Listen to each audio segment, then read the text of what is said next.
Hey guys, and welcome back. So if you watched the previous video, then by now you should know what Jira is, why it's being used, how it's useful in terms of project management, managing different stakeholders in the project, what are different issue types like user stories, epics, etc. And ideally, you've also followed my recommendation on creating an account of your own and just messing around following the same steps as were displayed in the video that I referred.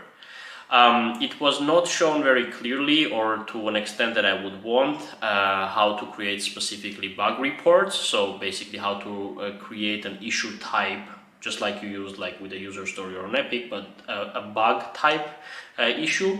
And most importantly, how it's exactly the same as the exercise we've performed earlier in terms of writing or reporting a bug on a piece of paper. So today in this video, that's exactly what we're going to focus on.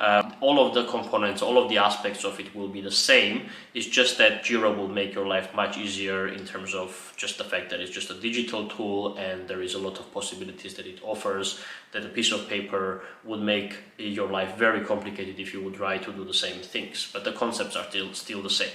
Right, so stay tuned and let's look into it. All right, so what you can see on the left side in here is Jira. You should already by now be familiar with the view. And what you can see on the right side is our Word file, which we were using in the previous videos to create a bug as if we're creating it on a piece of paper. So you could treat this as a piece of paper, a Word file, doesn't really matter. In here in Jira, I've created a test project beforehand, and we're just going to use this project for now and maybe later on in the future videos. And then what we're going to do is try to transfer all of the information that we have in here into Jira, which will then provide us more opportunities and more flexibility in terms of working with these issues when it comes to working in a group or in a team. So I'm going to start by hitting create in here, and we can see that there is a certain view that opens up. This is the create view. I'm not going to go through explaining this because you should have already covered this by now in the video that I linked in my previous lesson, so you know in general how to create issues. But what we're going to do here is we're going to make sure that from the issue types we're selecting bug, because we're reporting a bug, or we're transferring right now the bug that we've pre-created in here. And then you can see that there are certain fields in here configured, which I pre-configured. And what's important to know is that this can be anything you'd like, pretty much. So this is something that's configurable in Jira. From project to project, from company to company, this might differ, but what you should know is literally virtually anything that you could have written on a piece of paper could be translated into some sort of fields which can be configured in Jira, and you can have the exact same format there. So what I made sure by now is to make sure is to basically create similar fields in Jira to capture the information that we have covered or written on this Word file. All right, let's go top down on the Jira issue view. So first we've got the summary field, and what I'm going to do is I'm going to just grab our summary, drop it here. Then we've got our description field. I'm going to grab the whole of our description and drop it here. Let's just make this slightly prettier. So I'm just going to make this bold. I'm going to make this one bold. I'm going to make this one bold. I'm going to make this one bold, and I think that's it. So this is a markup language. Basically, after we create the issue, it should be looking something like this. You can click this button, it will show you how it will look like after you hit create. Cool. All right, so description is there as well. Let's move on. So next, we've got priority in here. Let's look at it. We've got our priority field in here. It says blocker. As you might remember, normally when you create a bug, you wouldn't be setting a priority if you're working in a team, because it is a general team exercise, because the priority would identify the impact on the business. But in this case, because we don't have a team and we're just doing this exercise, we're just going to go ahead and set it to highest, which you could assume is the first priority, like the harshest priority, which is blocker in our case. I haven't pre-configured this as well to match. All right, and then we've got labels in here. So we're just going to grab our arbitrary label in here, which we say is related to flashcards. Doesn't really matter. It can be anything. This is just for easier search later on if you want to find defects by certain groups. Yeah. And then we've got environment, and you remember we have put environment information in here as well. So we're going to grab this, drop this here, make it look like as it is in the Word file. Maybe just make them bold so that they look nicer. Great.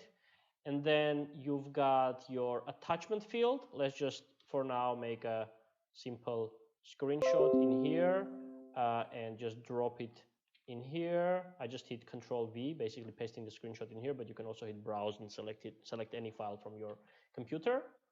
And then you've got effects versions, which would be the same as you have in here, which we called version. So this means which version of the software or the project that you're working on does this defect affect. Yeah. So I've just pre-created some versions in here. I'm going to select 1.0 as we have in here.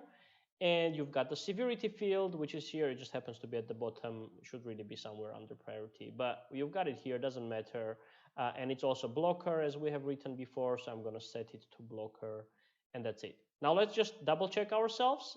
So ID we don't have yet, and wait for it. I'll show you shortly. So ID and status are something that will happen in Jira after we've created the issue. Yeah. So for now you can't set a status. It's controlled automatically. You can configure the workflow like we have in here, but in this view simply you don't have the status field. And same with the ID. ID will be created after we hit create. But let's check the rest. So version we just covered. We have it here. Labels we have it here. Severity, we've got it. Priority, we've got it. Description, we've added. Screenshot, we've got it here. Environment information, we've got it here. And finally, the summary, also, we've got it in here. So everything's covered. So I'm going to hit create. And voila, I'm just going to make Jira slightly larger here so you can see better. So this is a different view. You were just looking at the create view. Now we're kind of like in a view mode in Jira, where you can click on a defect. If you would have a bunch of these, then they would just list one under the other.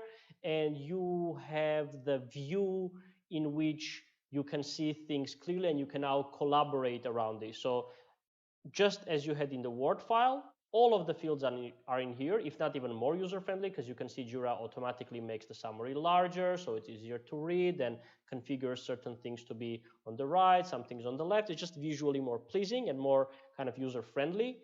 And then you can collaborate around this. So what you could still do in here, for example, you could now say assignee, and say now this is assigned to Sevak, and then later I don't want this to be on Sevak because I was a developer and now I fixed this. So now I'm assigning this to Bob or whoever. Yeah.